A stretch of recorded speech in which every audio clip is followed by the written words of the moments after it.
Hello three family, कैसे हो आप सब। आई होप कि आप सभी लोग बढ़िया होंगे और आप सभी लोग को बढ़िया होना भी चाहिए। आज बहुत ज़्यादा थका हुआ हूँ क्योंकि काफ़ी सारी जगह मैं घूमने के लिए गया था और यही एक रीज़न था कि मुझे लगा था कि मैं आज वीडियो नहीं बना पाऊंगा, इसीलिए मैंने कल 3 से 4 वीडियो अपलोड कर दिए थे। बट अभी लेटे लेटे मैं बोर हो रहा था तो मैंने कहा चलो एक वीडियो बना ही लेते हैं और उसे भी अपलोड कर ही देते हैं। आप लोग भी खुश, मैं भी खुश, तो जमकर लाइक मार देना इसमें। जिसने मुझे इंस्टाग्राम पे फॉलो नहीं किया है वो जाओ, डिस्क्रिप्शन पे लिंक है, इंस्टाग्राम को फॉलो कर लो। जिसने पिछले वीडियोस नहीं देखे वो जाके पिछला वीडियो देख लो और मेरी मेहनत के लिए थोड़ा लाइक और शेयर और सब्सक्राइब भी मार दो यार। हर किसी को पता चलना चाहिए कि रिवर्थ जैसी भी एक नोवेल है जिसे थ्री एन फैमिली एक्सप्लेन कर रही है। तो चलो ज्यादा बकवास नहीं करते और सीधा मुद्दे की बात पे आते हैं। तो हम लोगों ने पिछले एपिसोड में देख लिया था कि जोयान एल्केमिस्ट अलायंस में शामिल हो गया था और जोयान को एल्केमिस्ट अलायंस में शामिल करने के लिए एल्केमिस्ट अलायंस के जो वाइस प्रेसिडेंट होते हैं हान डोंग, उन्होंने खुद रिक्वेस्ट की थी और साथ साथ उन्होंने जोयान को 4 सुपर सेट से बचाया भी था। हालांकि चेन जेन उन्हें रोकता है और अपने पावरफुल ऑरे के साथ उन पर अटैक कर देता है। आई मीन कि उनसे कहता है कि अगर आप जोयान को यहाँ पे नहीं छोड़ते तो मुझे आपकी डिसरिस्पेक्ट करनी होगी। और वहीं पे मैंने ये एपिसोड एंड किया था।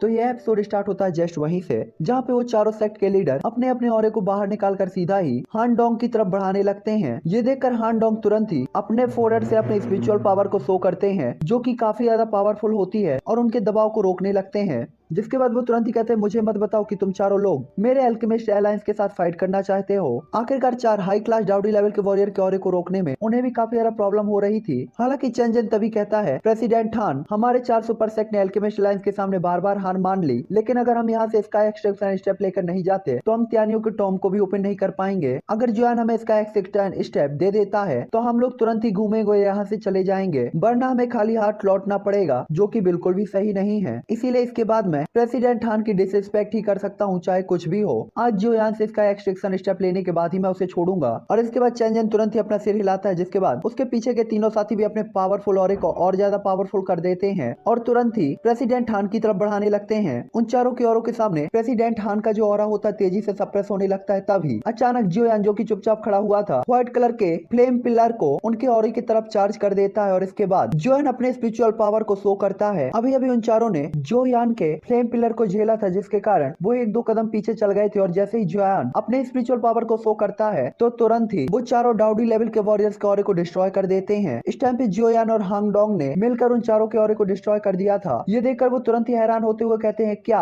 यहाँ तक कि हान डोंग भी काफी ज्यादा कंफ्यूज थे और सदमे से जोयान की तरफ देख रहे थे। हालांकि जब वो चौंक गए थे कि तभी जोयान अपनी स्टोरेज रिंग को फ्लिप करता है और उसमें एक स्क्रॉल दिखाई देता है। जिसके बाद जोयान कहता है चारों सेक्ट लीडर, इसका एक्सट्रैक्शन स्टेप इस टाइम पे मेरे हाथ में है, अगर आप में हिम्मत है तो आए और इसे ले लें। और इतना कहने के बाद जोयान तुरंत ही उस स्क्रॉल को सिर के ऊपर उठा देता है। जोयान की बात को सुनकर वो चारों लोग ललचाई हुई नजरों से उस स्क्रॉल को देखने लगते हैं और तुरंत ही कहते हैं जोयान, इसे जल्द से जल्द हमें सौंप दो अगर तुम जीना चाहते हो तो। आखिरकार इतने इंतजार के बाद इसका एक्सट्रैक्शन स्टेप उनके सामने आया था और इसकी हेल्प से वो त्यानियों के टॉम को ओपन कर सकते हैं, जिसके बाद उनकी पावर काफी ज्यादा बढ़ सकती थी। साथ ही साथ इसका एक्सट्रैक्शन स्टेप पर भरोसा करके वो और भी ज्यादा पावरफुल हो सकते थे। हालांकि जैसे ही वो ये सोचकर आगे बढ़ते हैं कि तभी जोयान उस स्क्रॉल को ज्यादा जोर से पकड़ता है और चरमराने की आवाजें आने लगती हैं। जिसके बाद जोयान कहता है अगर तुम लोग आगे बढ़े तो मैं इसे यहीं डिस्ट्रॉय कर दूंगा। ये सुनकर वो तुरंत ही लोग काफी ज्यादा घबरा जाते हैं और जोयान को इसे डिस्ट्रॉय ना करने के लिए कहते हैं। उनके ऐसे पेशेंट प्रसन्न देखकर जोयान भी कोल्ड स्माइल पास करता है क्योंकि वो इन्हें सिर्फ डराना चाहता था। जिसके बाद वो तुरंत ही कहते हैं जोयान, अगर तुम इसका एक्सट्रैक्शन स्टेप हमें दे देते हो तो हम सब कुछ भूल जाएंगे जो कि हमारे बीच हुआ। ये सुनकर जोयान कहता है ओह। इस टाइम पे जोयान अपने दिल में हंस रहा होता कि वो लोग जो कि उसे किसी भी कीमत में छोड़ने वाले नहीं थे और मारना चाहते थे, इस टाइम पे ऐसी बातें कर रहे थे। हालांकि जोयान कहता है चारों सेक्ट लीडर्स को परेशान होने की जरूरत नहीं है, मैं इसका एक्सट्रैक्शन स्टेप आपको नहीं दूंगा। हालांकि मैं आपको एक ऑप्शन दे सकता हूँ। इस टाइम पे जॉन ने देखा था कि उनकी बॉडी से किलिंग इंटेंट ऑरा निकल रहा है, लेकिन जॉन उन्हें इग्नोर कर देता है और कहता है 1 साल बाद मैं त्यानियों के टॉम में एंटर होऊंगा, अगर आप वहाँ पे आ सकते हैं तो मैं उसे ओपन करने में आपके साथ हाथ मिला सकता हूँ, वरना आप में से कोई भी आज यहाँ से कुछ भी प्राप्त नहीं करेगा। ये सुनकर वो चारों कहते हैं क्या तुम हमें धमकी दे रहे हो।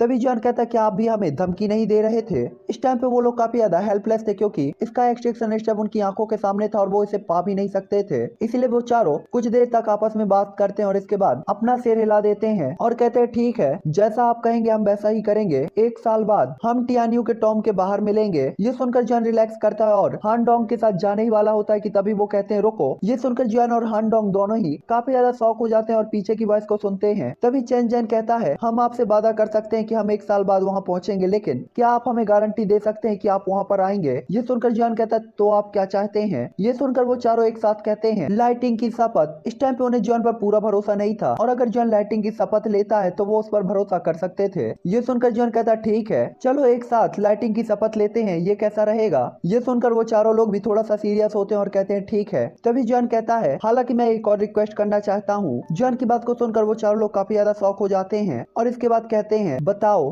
तभी जॉन कहता है ये कुछ ज्यादा नहीं है, मुझे लगता है कि आप इसे एक्सेप्ट कर सकते हैं। मेरी रिक्वेस्ट बस इतनी है कि आप एक साल बाद त्यानियों के टॉम में एंटर होने तक आप में से कोई भी मुझ पर अटैक नहीं करेगा, ना ही मुझे मारेगा। जॉन की बात को सुनकर वो चारों लोग काफी ज्यादा शॉक हो जाते हैं और उदास हो जाते हैं। तभी जॉन कहता है ऐसा लगता है आपका मन नहीं है और इसके बाद स्क्रोल को एक बार फिर से कड़े से पकड़ता है जिससे उसके चड़मड़ाने की आवाज आती है। ये देखकर वो तुरंत ही कहते ठीक है तुम जैसा कहोगे हम वैसा ही करेंगे। इस टाइम पे इसका एक्सट्रिक्शन स्टेप जोयान के पास था। भले ही उनका मन हो या ना हो वो सिर्फ रिक्वेस्ट ही कर सकते थे और एक्सेप्ट कर सकते थे जॉन की रिक्वेस्ट को।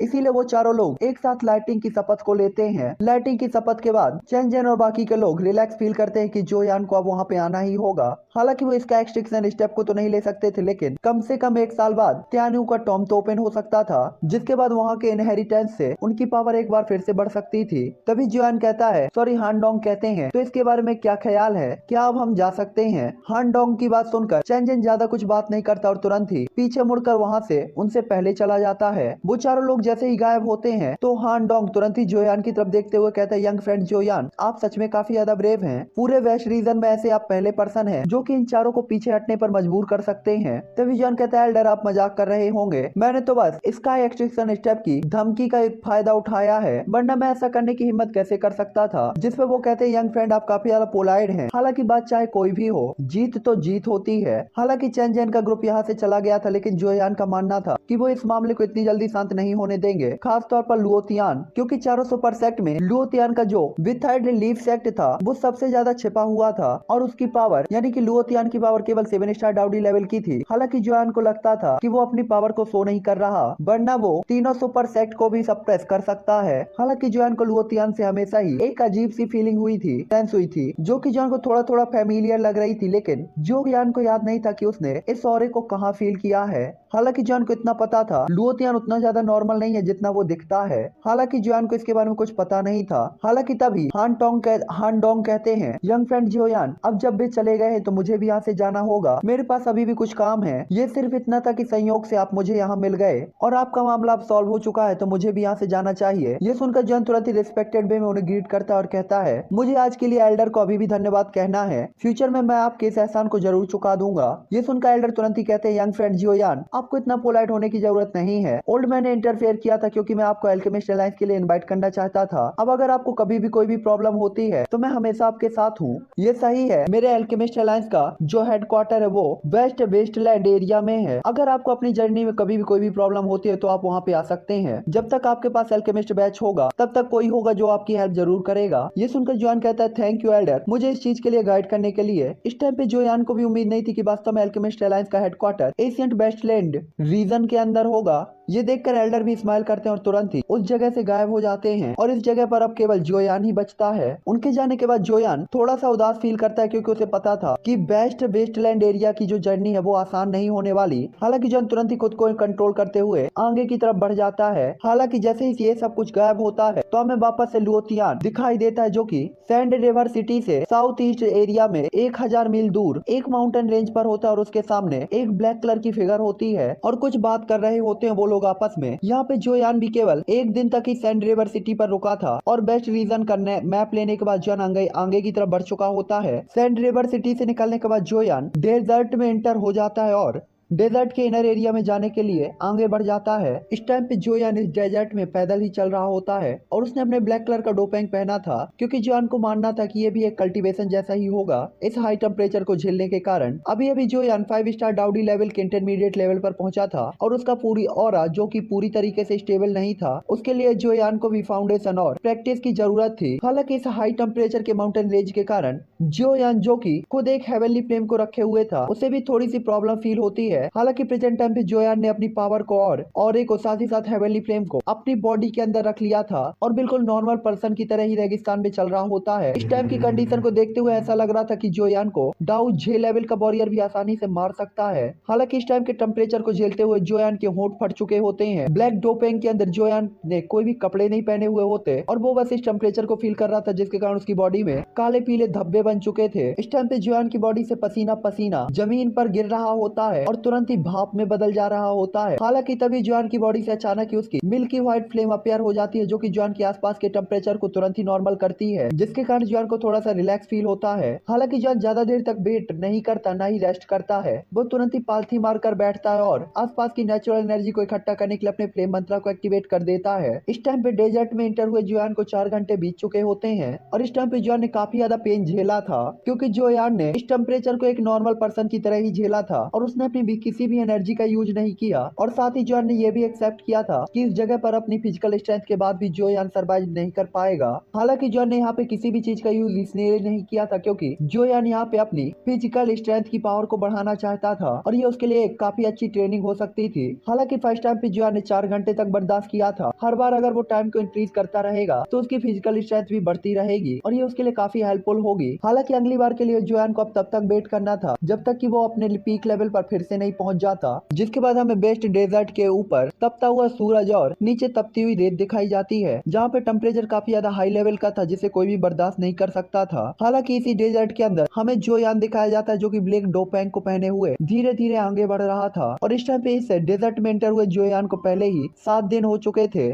इस टाइम का यूज जोयान ने अपनी फिजिकल स्ट्रेंथ को बढ़ाने के लिए भी किया था। हालांकि ये थोड़ा सा दर्दनाक था, लेकिन जोयान की फिजिकल स्ट्रेंथ भी काफी हद तक बढ़ रही होती है। साथ ही बार बार एनर्जी को ऑब्जॉर्व करने के कारण जोयान की पावर थी वो भी स्टेबल होती जा रही होती है। हालांकि 7 दिनों तक धूप में घूमने के बाद जोयान भी कारा करिया पड़ चुका था। साथ ही उसकी बॉडी की जो स्किन होती वो कई जगह से फटी हुई थी, जिससे ब्लड भी निकल रहा होता है और उससे पपड़ी जम जम के डेजर्ट पे गिर रही होती और जल रही होती है, जिसे देखकर ये बताया जा सकता था कि जोयान को कितना ज्यादा दर्द हुआ होगा और वो अपने आप को पावरफुल बनाने के लिए कितने ज्यादा पेन को झेल रहा था। वो जिम में लिखा होता है ना, नो पेन नो गेन। हालांकि जोयान की सबसे बड़ी पावर उसकी कमिटमेंट ही थी, जिसके कारण वो कुछ भी कर जाता था। जब तक जोयान किसी चीज को करने को डिसाइड कर लेता था और अगर हार नहीं मानता था तो उसमें खतरा और पेन कितना भी क्यों ना हो, जोयान उसे करने से कभी भी नहीं डरा। एग्जाम्पल क्वीन मेड्यूसा और जियो जियो। हालांकि काफी देर चलने के बाद जोयान एक बार फिर से अपनी आंखों को बंद करके रिट्रीट में चला जाता है और पावर को गैदर करने लगता है और ये रिट्रीट 6 घंटे तक चलता है, जिसके बाद वहाँ पे शाम हो चुकी होती है और गर्मी भी गायब हो चुकी थी। हालांकि अब रात हो चुकी थी, इसका मतलब था कि जोयान को आराम करने के लिए कोई जगह ढूंढनी चाहिए। हालांकि डेजर्ट के अंदर कोई भी रास्ता नहीं था, जिसके कारण जोयान को नहीं पता था कि वो किस डायरेक्शन के अंदर जा रहा है। हालांकि इस टाइम पे जोयान डेजर्ट में केवल सन को ही फॉलो कर रहा था और वेस्ट साइड की तरफ जा रहा था। हालांकि डेजर्ट पे कोई सड़क नहीं थी, इसके कारण जोयान के हाथ का वो मैप भी बेकार था, क्योंकि जोयान के पास जो मैप था वो इस डेजर्ट के इनर एरिया का था, लेकिन जोयान अभी भी आउटर एरिया में ही था। और भला कोई आउटर एरिया का मैप क्यों बनाएगा? आखिरकार कोई भी एल्डर इस दूरी को एक दिन में ही पूरा कर सकता था। बस हमारे जोयान ही चूतिया थे जो कि इसे पैदल चलकर पार करने के बारे में सोच रहे थे। हालांकि पलक झपकते ही अंधेरा हो जाता है और अंधेरा इतना ज्यादा डार्क होता है कि जोयान को अपना हाथ भी नहीं दिख रहा था। हालांकि तभी उस अंधेरे में हमें 2 ह्यूमन फिगर दिखाई दे रही होती है जो कि तेजी से एक दूसरे के पास आ रही थी और यहाँ पे कोई भी मूवमेंट नहीं थी, इसीलिए कोई भी पता लगाने पे कैपेबल नहीं था कि यहाँ पे कोई दूसरा पर्सन भी होगा। यहाँ पे जोयान जो कि अपने रिट्रीट में बैठा हुआ था, उसे भी इस चीज के बारे में पता नहीं था कि उसके सामने कोई मैजिकल बीस्ट आई मीन की एक स्नेक धीरे धीरे आगे बढ़ रहा होता है और कुछ ही सेकंडों के अंदर वो जोयान के पास आकर जोयान को तुरंत ही स्वेलो कर लेता है। हालांकि जोयान इस माउंटेन रेंज के अंदर था, इसीलिए उस स्नेक के लिए जोयान को उसका टारगेट कहा जा सकता था, लेकिन इस बार उसने टारगेट गलत चुन लिया था। वो जैसे ही जोयान को स्वेलो करता है तो क्रॉस लेग बैठा हुआ जोयान तुरंत ही डिस्ट्रॉय हो जाता है, क्योंकि वो केवल उसकी एक आफ्टर इमेज थी। ये देखकर सांप अचानक ही काफी ज्यादा कंफ्यूज हो जाता है और यहाँ वहाँ देखता है, जिसके बाद वो अपने सिर के ऊपर देख सकता था कि एक पर्सन खड़ा हुआ है। हालांकि वो रोर करने ही वाला था कि तभी जोयान अपने एक पंच को गैदर करता है और सीधा ही उसके थोबड़े पे मारता है, जिससे उसकी सिर की चटनियां बन जाती हैं और इसके बाद ऑन द स्पॉट वो मर जाता है और चारों तरफ ब्लड बिखर जाता है। हालांकि जोयान ने अभी अभी उस स्नेक को मारा ही था कि तभी जोयान को आसपास ब्लैक कलर का फॉग दिखाई देने लगता है। ये देखकर जॉन का चेहरा काला पड़ जाता है और तुरंत ही उसकी आंखों में व्हाइट कलर की बोन चिलिंग फ्लेम अपेयर होती है, जिसके बाद जॉन आसपास देखने लगता है और जॉन के मुंह से सिर्फ एक ही वर्ड निकलता है, घोस्ट पैलेस। हालांकि डेजर्ट में इतना अंधेरा था कि आंखों से कुछ भी देख पाना असंभव था, लेकिन जॉन अपनी स्पिरिचुअल पावर से हर एक चीज देख सकता था। इस टाइम पे जॉन की आंख की जो हेवनली फ्लेम होती है वो भी फ्लक्चुएट हो रही होती है और जॉन की पूरी बॉडी किलिंग इंटेंट ऑरा से भरी थी। उसने देखा था कि उसके सामने घोस्ट हॉल के मेंबर हैं, इसीलिए जॉन तुरंत ही हैवी जॉन रूलर को अपेयर कर लेता है। हालांकि तभी उस ब्लैक फॉक्स से अचानक एक आवाज आती है, जोयान रिस्पेक्टेड, मैं आज आपको पकड़ने के लिए नहीं आया हूँ, सॉरी पकड़ने ही आया हूँ। उस बंदे की बात को सुनकर जोयान कहता है, मुझे पकड़ने? क्या तुम्हें लगता है कि तुम ऐसा कर सकते हो? प्रेजेंट टाइम पे जॉन का स्काई एक्सट्रैक्शन स्टेप काफी ज्यादा फास्ट हो चुका था और इस टाइम पे 8 स्टार डाउडी लेवल का वॉरियर भी उसे पकड़ने में कैपेबल नहीं था। सामने वाले की तो बात ही कुछ और थी, वो तो केवल 7 स्टार का इंटरमीडिएट लेवल का डाउडी लेवल का वॉरियर था। ये सुनकर वो बंदा कहता है, सही है, अकेले मैं आपको रोकने में कैपेबल नहीं हो सकता। मैं जानता हूँ आप अपने से हाई लेवल के वॉरियर्स को भी हरा सकते हैं, लेकिन आज मैं आपको ढूंढने आया हूँ क्योंकि मैं आपको कुछ दिखाना चाहता हूँ। और इसके बाद वो एक अजीब सी हंसी हंसता है, बिल्कुल राक्षसों जैसी, और उसकी हंसी को सुनकर जॉन काफी ज्यादा उदास हो जाता है। उसे लगता है कि कुछ तो गलत होने वाला है जिसे वो रोक नहीं सकता। इसीलिए जॉन कहता, क्या हो रहा है, आखिर तुम क्या कहना चाहते हो? इस टाइम पे जॉन थोड़ा सा घबराया हुआ होता है और जोयान को भी नहीं पता था कि वो घबराया हुआ क्यों है। साथ ही साथ उसके चेहरे से पसीने की बूंदें भी टपक रही होती हैं। तभी काले फॉग से वो बंदा कहता है, लो इसे देखो। और इसके बाद ब्लैक फॉग की एक बॉल जोयान की तरफ आती है और जोयान की व्हाइट कलर की बोन चिलिंग फ्लेम तुरंत ही उसे स्वेलो कर लेती है, जिसके बाद जॉन देखता है कि उसमें एक व्हाइट जेट टैबलेट थी। उस जेट टैबलेट को देखते हुए जॉन और भी ज्यादा घबरा जाता है और तुरंत ही झिझकते हुए उस जेट टैबलेट को पकड़ लेता है। तभी वो बंदा कहता है, क्यों झिझक रहे हो? क्या ऐसा हो सकता है? ग्रेट फ्लेम दी गॉड भी इससे डरता है कि इसके अंदर क्या होगा। हालांकि जॉन इसकी जांच करना चाहता था, लेकिन पहले वो नॉर्दर्न किंग को बुलाता है। ब्लैक कलर की फॉग में लिपटा हुआ वो मैन जैसे ही नॉर्दर्न किंग को देखता है तो उसे भी काफी बड़ा झटका लगता है कि एक डाउडी क्लास की पपेट ये उसने कभी भी नहीं देखी थी। जिसके बाद जोयान भी झिझकते हुए उस जेट टैबलेट को अपने स्पिरिचुअल पावर से कंट्रोल करता है और जेट टैबलेट और जॉन की स्पिरिचुअल पावर जैसे ही कनेक्ट होती हैं तो तुरंत ही जॉन उस जेट टैबलेट के अंदर देख सकता है कि उसे एक प्रिजन दिखाई देता है और उस प्रिजन को एक फॉर्मेशन से बनाया गया था, जिसमें काफी सारी ब्लैक लाइट एक साथ जुड़ी हुई होती हैं और इस जगह को सील किया गया था। और उस फॉर्मेशन के अंदर एक प्यारी सी लड़की आंख बंद करके पालथी मार के बैठी हुई थी। इस टाइम पे उस लड़की का चेहरा पीला और थका हुआ था, होंठों के किनारे खून का निशान था और पूरी ही बॉडी पर काफी सारे घाव लगे हुए थे, जिससे ये बता पाना मुश्किल था कि आखिरकार इस लड़की ने इस प्रिजन के अंदर कितनी ज्यादा प्रॉब्लम को फेस किया होगा। हालांकि जॉन जैसे ही उस लड़की को देखता है तो उसके फेस के इंप्रेशन काफी ज्यादा बदल जाते हैं और जोयान काफी ज्यादा नाराज और पागलपन तरीके से बाहर निकल आता है। आखिरकार इस टाइम पे जोयान ने जिस लड़की को देखा था वो कोई और नहीं बल्कि उसकी पत्नी थी, जिससे वो सबसे ज्यादा प्यार करता था, यूनर। और इस टाइम पे जॉन बाहर आते हुए चिल्लाता है, यूनर। इस टाइम पे यूनर को देखते हुए जोयान की आंखें लाल हो चुकी होती हैं और उसकी आंखों से आंसू निकल रहे होते हैं। साथ ही साथ जॉन की पूरी बॉडी कांप रही थी। साथ ही साथ यूनर को देखकर जोयान को यह पता चल गया था कि सामने की फिगर ओरिजिनल यूनर है, ना कि कोई दूसरा पर्सन। हालांकि जॉन कहता है, यूनर यहाँ क्यों दिखाई देगी? हालांकि जॉन तुरंत ही इस थॉट को इग्नोर कर देता है क्योंकि यूनर की बॉडी में काफी सारे घाव थे और प्रेजेंट टाइम पे जोयान यूनर को बचाने के लिए अपनी लाइफ को भी सेक्रीफाइस कर सकता था। हालांकि जोयान के मुंह से निकलने वाली वॉइस को सुनकर उस प्रिजन के अंदर बैठी हुई वो लड़की तुरंत ही कांपने लगती है। साथ ही वो तुरंत यहाँ वहाँ देखने लगती है जैसे कि अभी अभी उसने कुछ फील किया हो। हालांकि तभी यूनर को अपने सामने ब्लैक फिगर पे लिपटा हुआ जाना पहचाना पर्सन दिखाई देता है, जिसके कारण वो काफी ज्यादा एक्साइटेड हो जाती है और ये एक्साइटमेंट कुछ ऐसा था जिसे दबाया भी नहीं जा सकता था। इस टाइम पे यूनर की आंखें लाल थी और होंठ कांप रहे होते हैं। इस टाइम पे उसे अपनी चोटों का ध्यान ही नहीं होता जो कि उसके पूरे शरीर पर थी। वो बस जियोयान की तरफ देखते हुए कहती है, ब्रदर जियोयान। भाई ये अपने पति को ब्रदर का ही कह रही है भाई। चाइना वाले कोई सस्ता नशा करते हैं का कि राइटर नशा किए हुए हैं। हालांकि इस टाइम पे जियोयान भी तुरंत ही कहता है, यूनर। और इसके बाद वो दोनों एक दूसरे की तरफ बढ़कर बस एक दूसरे को पकड़ने ही वाले थे कि तभी उस फॉर्मेशन से एक ब्लैक कलर की लाइट निकलती है जो कि यूनर की बॉडी को तुरंत ही पीछे कर देती है और यूनर का हाथ जो कि आगे था उस पर तुरंत ही एक कट बन जाता है जिससे ब्लड निकलने लगता है, जिससे यूनर को दर्द होता है और वो चीखती है और तुरंत ही जमीन पर गिर जाती है। ये देखकर तो डर के मारे जियोयान का चेहरा पीला पड़ जाता है, जिसके बाद जियोयान तुरंत ही अपनी स्पिरिचुअल स्पिरिचुअल पावर को कंडेंस करते हुए उस फॉर्मेशन की तरफ बढ़ा देता है। हालांकि उस फॉर्मेशन को इससे कुछ भी नहीं होता। ये देखकर जॉन उस फॉर्मेशन के पास जाकर उस पे मुक्के ही मुक्के मारता है। हालांकि कुछ ही देर में जॉन समझ जाता है कि अभी अभी उसने जो कुछ भी देखा वो यूनर की केवल एल्यूजनरी फिगर ही है। वास्तविक जूनियर या कि रियल जूनियर इसे जेट टैबलेट के अंदर बिल्कुल भी नहीं है, बल्कि वो इनके कब्जे में है। जिसके बाद जॉन कांपते हुए होठों से कहता है यूनर। हालांकि जॉन इस टाइम पे उस फॉर्मेशन के अंदर बस यही सोच रहा था कि आखिरकार असली यूनर कहाँ होगी। इस टाइम पे जॉन उस फॉर्मेशन के अंदर जा चुका था और जोयान आसपास कहीं भी निकल रहा था। जोयान को यहाँ पे कुछ भी नहीं हो रहा था और इस टाइम पे जोयान और यूनर के बीच में केवल 2 इंच की दूरी थी। जोयान यूनर की सांसों तक को फील कर सकता था। साथ ही वो काफी ज्यादा टेंशन में दिखाई दे रहा था क्योंकि यूनर उसे फील नहीं कर पा रही थी, ना ही उसे यहाँ पे कुछ समझ में आ रहा था। हालांकि तभी यूनर कहती है बिग ब्रदर मैं तुम्हें बहुत याद करती हूँ। हालांकि तभी जोयान यूनर के पास जाता है और यूनर सामने जोयान को जब देखती है तो वो भी अब तक समझ गई होती है कि सामने की फिगर केवल एक शैडो है जोयान की, ये ओरिजिनल जोयान नहीं है। और ये देखकर यूनर की आंखें भी लाल हो जाती हैं और उससे आंसू बहने लगते हैं। इस टाइम पे यूनर को भी नहीं पता था कि ये आंसू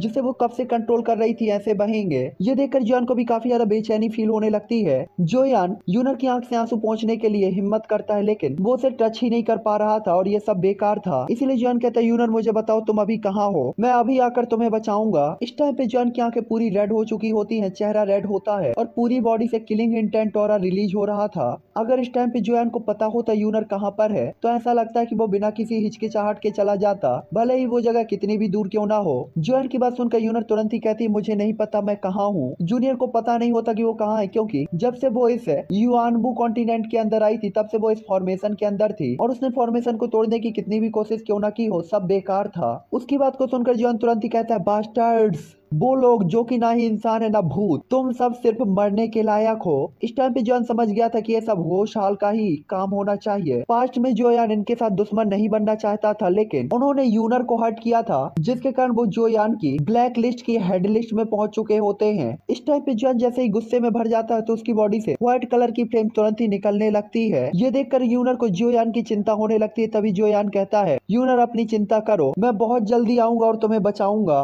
तुम्हें कुछ भी नहीं होगा।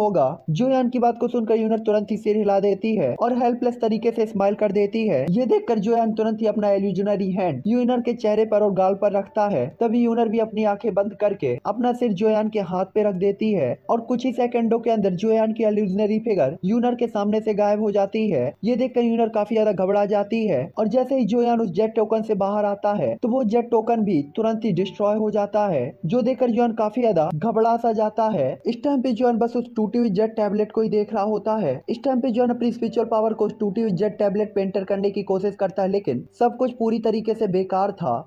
हालांकि जॉन ने कितनी भी कोशिश क्यों ना की हो उसकी स्पिरिचुअल पावर उसके अंदर नहीं जा रही थी। ये देखकर जॉन को काफी ज्यादा गुस्सा आता है कि तभी वो ब्लैक फॉग वाला इंसान कहता है मैं आपको बताना ही भूल गया कि एक बार इसमें स्पिरिचुअल पावर को एंटर करने के बाद जब आप इससे अपनी स्पिरिचुअल पावर को बाहर निकालते हैं तो आप दोबारा इसके अंदर एंटर नहीं हो सकते, ये पूरी तरीके से बेकार हो जाएगी। और इस टाइम पे वो इविल हंसी से हंसने लगता है जैसे कि वो जॉन के फेस इंप्रेशन को देखकर काफी ज्यादा खुश हो। इस टाइम पे जोयान जो कि यूनर की अभी अभी स्माइल को याद कर रहा था और यूनर की चोटों को देखकर उसे अचानक ही काफी ज्यादा गुस्सा आता है, जिसके बाद जॉन की पूरी बॉडी से बोन चिलिंग फ्लेम अपीयर होने लगती है और आसपास जो कि पूरी तरफ अंधेरा था जोयान एक सन की तरह लाइट अप होने लगता है और पूरा रेगिस्तान उजेले से भर जाता है। इस टाइम पे आसपास के चारों तरफ बोन चिलिंग फ्लेम ने कवर कर लिया होता है एरिया को, जो सैंड होती है वो भी पूरी तरीके से ब्लड रेड होकर लावे में चेंज होने लगी थी। और इसके बाद जोयान अपने सामने वाली ब्लैक फिगर से तुरंत ही कहता है वो कहाँ है। इस टाइम पे जोयान काफी ज्यादा सीरियस होता है और वॉइस में भी काफी ज्यादा प्रेशर और किलिंग इंटेंट हो रहा होता है। ये सुनकर वो ब्लैक पर्सन तुरंत ही कहता है क्या तुम नाराज हो, मुझे लगता है यूनर तुम्हारी वीकनेस है लेकिन अफसोस की बात है कि तुम उसे कभी भी नहीं पाओगे। इस दुनिया पे इकलौती चीज जिसे जोयान सबसे ज्यादा पसंद करता था इस टाइम पे वो सामने वाले के कब्जे में होती है। और उसकी बात जैसे ही जोयान सुनता है तो कहता है तुम्हें मौत से डर नहीं लगता,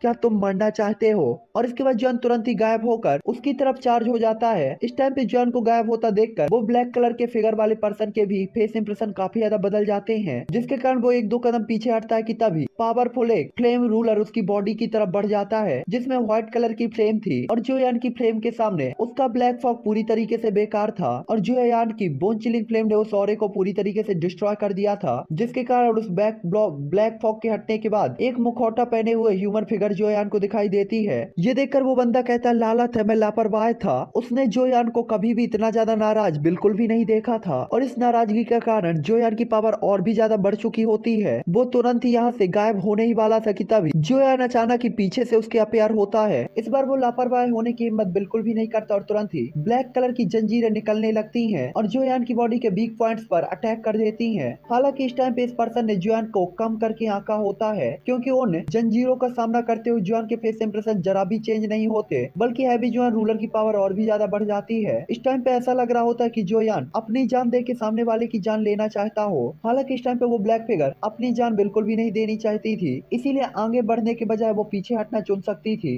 इसीलिए वो तुरंत ही जंजीरों को एक साथ मिक्स करके जोयान को रोकने के लिए एक शील्ड को क्रिएट कर देता है। लेकिन जोयान हैवी जोयान रूलर, स्ट्रेंथ, एलिफेंट फोर्स और हेवनली फ्लेम पर भरोसा रख के उन जंजीरों को तुरंत ही तोड़ देता है और बची हुई फोर्स सीधा ही सामने वाले पर्सन की चेस्ट पर जाकर टकराती है। इस टाइम पे हैवी जोयान रूलर से टकराने के कारण वो बंदा पीछे की तरफ उड़ता हुआ जाता है और ब्लड की वॉमिटिंग करना स्टार्ट कर देता है। साथ ही उसे काफी बड़ा शॉक भी लगा था। इस टाइम पे उसने जोयान की ताकत को सच में काफी ज्यादा कम समझा था, यहाँ तक कि लुओतियान जो कि जोयान के बारे में बता रहा था, जोयान उससे कहीं ज्यादा पावरफुल था। बेशक इस टाइम पे ये यूनर के कारण हो सकता था, क्योंकि जोयान काफी ज्यादा गुस्से में था, जिसके कारण जोयान अपनी पावर से कहीं ज्यादा पावर को शो करने में कैपेबल था। हालांकि वो ब्लैक फिगर अपने आप को कंट्रोल करती ही है कि तभी जोयान एक बार फिर से हैवी जोयान रूलर को लेकर उसकी तरफ बढ़ने लगता है। ये देखकर वो समझ जाता है कि जोयान इस टाइम पे सचमुच पागल हो गया है और इस फाइट को समाप्त करने का कोई भी तरीका नहीं होता, तो वो बहुत बड़ी प्रॉब्लम में पड़ जाएगा। इसीलिए तुरंत ही वो एक ब्लैक डुइकी को अपेयर करता है और उससे एक पिलर को क्रिएट करके जोयान के अटैक को रोकने लगता है। हालांकि उसका पिलर जैसे ही जोयान के हैवी जोयान रूलर से टकराता है तो अचानक ही उस ब्लैक फिगर के दोनों हाथ सुन्न हो जाते हैं। हालांकि जोयान इस मूवमेंट का फायदा उठाकर तुरंत ही हैवी जोयान रूलर में और भी ज्यादा पावर को अपेयर करता है और उस ब्लैक फिगर की तरफ बढ़ता है। हालांकि ये अटैक उससे टकराने ही वाला था कि तभी ब्लैक फिगर चिल्लाते हुए कहता है, रुको, मैं तुम्हें यूनर को एक बार और देखने दे सकता हूँ। और वो हैवी जोयान रूलर जो कि उसे टकराने वाला था बस उससे 2 इंच पहले ही रुक जाता है और तुरंत ही जोयान के हाथ से गायब हो जाता है। इस टाइम पे उस ब्लैक फिगर के चेहरे से पसीना टपक रहा होता है और साथ ही साथ वो काफी ज्यादा परेशान भी था। तभी जोयान कहता है, तुमने क्या कहा? इस टाइम पे जोयान के हाथ जो कि हैवी जोयान रूलर को पकड़े हुए थे धीरे धीरे कांपने लगते हैं। तभी वो कहता है, मेरे पास यूनर को देखने देने के लिए एक तरीका है। तभी जोयान कहता, बोलो। इस टाइम पे हैवी जोयान रूलर जस्ट उसके सामने ही होता है और उसमें फ्लेम और भी ज्यादा फास्ट होने लगती हैं। वो ब्लैक फिगर जोयान के हैवी जोयान रूलर को ही देख रहा था और काफी ज्यादा सीरियस था। तभी वो बंदा थोड़ी सी हिम्मत करके कहता है, हालांकि मैं जूनियर को आपको देखने दे सकता हूँ, लेकिन मुझे आपसे कुछ चाहिए। जिसके बाद वो तुरंत ही कहता है, अगर मैं गलत नहीं हूँ तो ताउसी एशियन गॉड की जेड तुम्हारे पास होनी चाहिए, है ना? उसकी बात को सुनकर जोयान की आंखें जो कि काफी ज्यादा गुस्से में थी और उससे व्हाइट कलर की फ्लेमें निकल रही होती हैं, अचानक से काफी ज्यादा चौंक जाती है। उसे उम्मीद नहीं थी कि घोस्ट हॉल के लोग बार बार उसकी तलाश में क्यों आए थे, यहाँ तक कि उन्होंने जूनियर को भी किडनैप कर लिया था, क्योंकि वो ताउसी एशियन गॉड की जेड चाहते थे। इनके ये तरीके डुइकी कॉन्टिनेंट के हुन क्लेन से बिल्कुल भी अलग नहीं थे। तभी वो ब्लैक फिगर जोयान कैसे फेस इंप्रेशन देखकर कहता है, जब तक आप ताउसी एशियन गॉड की जेड हमें दे देते हैं, मैं गारंटी देता हूँ कि मैं आपको आपकी पत्नी से मिला सकता हूँ। और इस टाइम पे वो जोयान से थोड़ी सी डिस्टेंस भी बना लेता है, क्योंकि उसने देखा था कि जोयान काफी ज्यादा खोया हुआ है और राहत की सांस लेता है। इस टाइम पे जोयान गुस्से में चिल्लाते हुए अपने मन ही मन दोहराता है, वो ताउसी एशियन गॉड की जेड, ये फिर से एशियन गॉड की जेड क्यों? इस टाइम पे जोयान को अच्छी तरीके से पता था कि डुइकी कॉन्टिनेंट के अंदर जोयान के फादर जियो जान को, फिर उसके टीचर को, साथ ही साथ उसके क्लेन को सिर्फ जेड के कारण ही डिस्ट्रॉय किया गया था। और वही सीन आज एक बार फिर जोयान को यानवू कॉन्टिनेंट के अंदर देखने को मिलेगा, जिसे उसने डुइकी कॉन्टिनेंट के अंदर देखा था। जिसके बाद जोयान तुरंत ही कहता है, ताउसी एशियन गॉड, मैं वास्तव में आपकी वजह से ही सक्सेसफुल हुआ हूँ और आपकी वजह से ही अनसक्सेसफुल भी हुआ हूँ। इस टाइम पे जोयान काफी ज्यादा गुस्से में होता है और हाथ फटफड़ाता है। जिसके बाद ताउसी एशियन गॉड की जेड जोयान के हाथ में आ जाती है और इस टाइम पे जोयान उसे काफी ज्यादा नफरत के साथ देख रहा था। बस जोयान अपनी पावर के साथ इसे डिस्ट्रॉय करना चाहता था, इसीलिए वो काफी पावर लगाता है और साथ ही साथ उस जेट से क्रैक की आवाजें भी आने लगती हैं, जैसे कि वो डिस्ट्रॉय होने वाली हो। जोयान तुरंत ही कहता है, आज मैं तुम्हें डिस्ट्रॉय कर दूंगा ताकि फ्यूचर में कोई प्रॉब्लम ही ना हो। हालांकि जब सामने वाला जोयान को जेट को डिस्ट्रॉय करते हुए देखता है तो वो समझ जाता है कि अगर एक बार ये जेट पाउडर में बदल गई तो वो दोबारा इसे वापस क्रिएट नहीं कर पाएगा। इसीलिए वो तुरंत ही कहता है, ताउसी एशियन गॉड की जेट अगर डिस्ट्रॉय हो गई तो यूनर को दोबारा देखने के बारे में भूल जाओ जियोयान, बेहतर होगा तुम्हें सोचना चाहिए। इस टाइम पे उस ब्लैक फिगर का चेहरा भी पीला पड़ गया होता है, क्योंकि ताउसी एशियन गॉड की जेट उसके लिए सबसे ज्यादा इंपॉर्टेंट थी।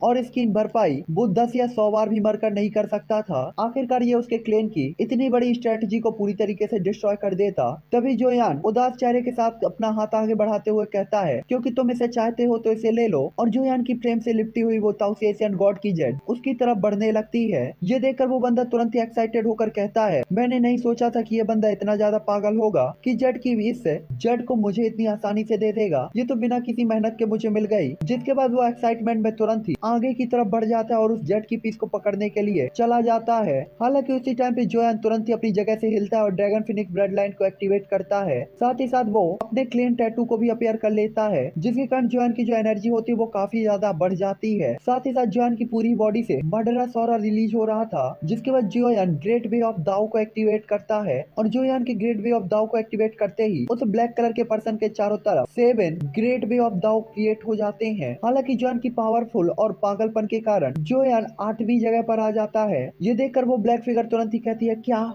वो काफी ज्यादा हैरान था, उसने उम्मीद नहीं की थी कि जोयान ऐसा कुछ करेगा। क्या इस टाइम पे जोयान उसे मारना चाहता था? वो तुरंत ही कहता है, ये कैसे पॉसिबल है? आखिरकार वो 7 स्टार डाउडी लेवल का वॉरियर था और पूरे ही वेस्ट रीजन में कोई भी उसके लिए मैच नहीं था। यहाँ तक कि जोयान जिसकी पावर 5 स्टार डाउडी पर थी, वो भी ऐसा कैसे कर सकता था? ये केवल एक बेवकूफी से ज्यादा उसे कुछ नहीं लगता। हालांकि इस टाइम पे वो हैरान और नाराज दोनों होता है। हालांकि अपने दिल के सदमे के कारण वो भूल गया होता है कि जोयान कितना ज्यादा खतरनाक है। हालांकि तभी उन 7 ग्रेट वे के सामने जोयान के एल्यूजनरी क्लोन अपेयर होते हैं, जिसके बाद वो 9 एल्यूजनरी क्लोन तुरंत ही एक साथ फ्यूज हो जाते हैं। हालांकि अभी भी इनकी पावर अपर्याप्त थी, लेकिन जोयान की पावर बढ़ने के कारण और ड्रैगन फिनिक्स लाइन और क्लेन टैटू को एक्टिवेट करने के बाद, साथ ही इन सभी को फ्यूज कर देने के बाद जोयान के एल्यूजनरी क्लोन की पावर 6 स्टार डाउडी लेवल के पीक लेवल तक पहुंच जाती है। सॉरी, जोयान की पावर 6 स्टार डाउडी लेवल कर पीक पर पहुंच गई थी, जबकि जोयान के एल्यूजनरी क्लोन्स में 2 3 स्टार डाउडी के थे, बाकी के 5 2 स्टार डाउडी लेवल के पीक लेवल के एल्यूजनरी क्लोन थे। क्योंकि इस टाइम पे उसके 9 एल्यूजनरी क्लोन 7 में फ्यूज हो गए थे और हर एक ग्रेड वे के सामने खड़े हुए थे। इस टाइम पे इस लाइनअप को काफी ज्यादा पावरफुल लाइनअप माना जा सकता था। साथ ही साथ जोयान के हर एक एल्यूजनरी क्लोन ने अपने हाथों में एक एक हैवी जोयान रूलर पकड़ा हुआ था, जिसमें ओरिजिनल जोयान के पास ही होता है, बाकी सभी के पास फ्लेम से बना हुआ एल्यूजनरी रूलर होता है। हालांकि तभी जोयान एक साथ अटैक करता है 7 लेयर स्काई ब्रेकिंग रूलर और इसके साथ 8 जोयान एक साथ ये कहते हैं। और इसके बाद 8 लाइटिंग लाइट तुरंत ही फ्लैश होती हैं, जिसके बाद तुरंत ही उस ब्लैक फिगर की तरफ ये बढ़ने लगती हैं। जोयान अपने इस अटैक से एक डाउडी लेवल के वॉरियर को मारना चाहता था। जोयान के इस अटैक को देखकर वो ब्लैक फिगर भी काफी ज्यादा टेंशन में आ जाती है, क्योंकि अटैक 8 अलग अलग डायरेक्शन से आ रहा था और वो एक साथ इस अटैक से डॉच नहीं कर सकता था। साथ ही साथ जोयान ने ब्लैक ग्रेट वे ऑफ दाओ का भी यूज किया था, जिसका मतलब था कि वो सामने वाले के अटैक को रोकना चाहता था, तो काफी आसानी से रोक सकता था। प्रेजेंट टाइम पे जोयान बस इस इंसान को यही रोकना चाहता था। हालांकि जोयान का अटैक उस ब्लैक फिगर से टकराने ही वाला होता है कि तभी वो ब्लैक फिगर भी पागलपन में अपनी डुईकुई को निकालता है और उससे काफी खतरनाक ब्लैक कलर की चेन्स निकलने लगती हैं, जो कि तुरंत ही उसके आसपास की बॉडी को घेर लेती हैं। और इस टाइम पे इस बंदे ने जो अटैक किया था वो होता है सोल लॉकिंग चेन,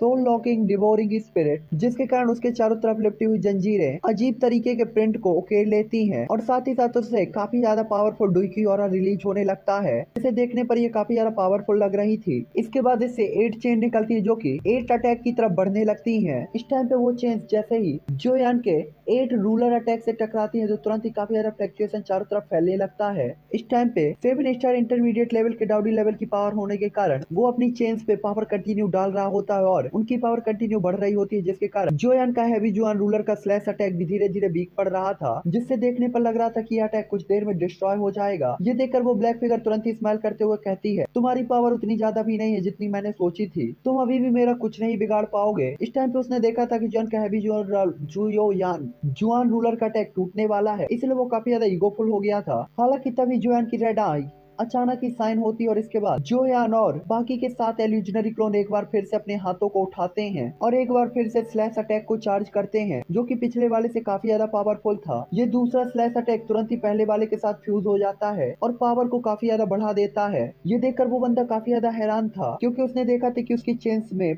काफी अजीब तरीके की आवाज आ रही थी और उससे टूटते हुए टुकड़े गिर रहे होते हैं। ये देखकर वो बंदा भी काफी ज्यादा हैरान होता है और उदास भी हो जाता है। ये देखकर वो बंदा काफी ज्यादा टेंशन में आ जाता है और तुरंत ही अपनी पावरफुल डुइकुई को पूरी तरीके से उन चेंस में डालना स्टार्ट कर देता है। हालांकि तभी ये देखकर जोयान भी अपने डुइकुई के साथ 7 लेयर स्काई ब्रेकिंग रूलर के 7 अटैक उसके ऊपर चार्ज कर देता है। इसके कारण जोयान का जो अटैक होता है वो काफी ज्यादा पावरफुल हो जाता है और साथ ही साथ बोन चिलिंग फ्लेम की हेल्प के कारण वो जंजीरें कुछ ही सेकंडों के अंदर जलकर राख में बदल जाती हैं। और जैसे ये अटैक उस बंदे से टकराता है तो तुरंत ही वो ब्लैक फिगर खून की उल्टियां करना स्टार्ट कर देता है। साथ ही साथ उसका चेहरा पूरी तरीके से कागज की तरह सफेद हो जाता है। इस टाइम पे उसकी आंखें धीरे धीरे सिकुड़ रही होती हैं और धीरे धीरे वीक हो रहा था। ऐसा लग रहा होता है कि जैसे वो मर गया हो, क्योंकि उसकी बॉडी से लाइफ पावर पूरी तरीके से डिस्ट्रॉय हो गई थी। हालांकि तभी उसके चेहरे से उसका मास्क हवा में उड़ जाता है और जमीन में गिरने से पहले कोई उस मास्क को पकड़ लेता है। तो चलो गाइस, ये एपिसोड अब मैं यहीं पर एंड करता हूँ और मैं मिलूंगा आपसे नेक्स्ट एपिसोड पे। आई होप कि आपको ये एपिसोड अच्छा लगा होगा और ऑब्वियसली इस मास्क को अपने ठरकी जोयान ने ही पकड़ा होगा, तो ज्यादा सोचने की जरूरत नहीं है कि सस्पेंस पे रोक दिया। और मैं काफी ज्यादा थक गया हूँ तो अब सोना चाहूंगा। तो गुड नाइट फ्रेंड फैमिली, और इस वीडियो को एंजॉय करो। मैं मिलता हूँ आपसे नेक्स्ट वीडियो पे। Bye bye.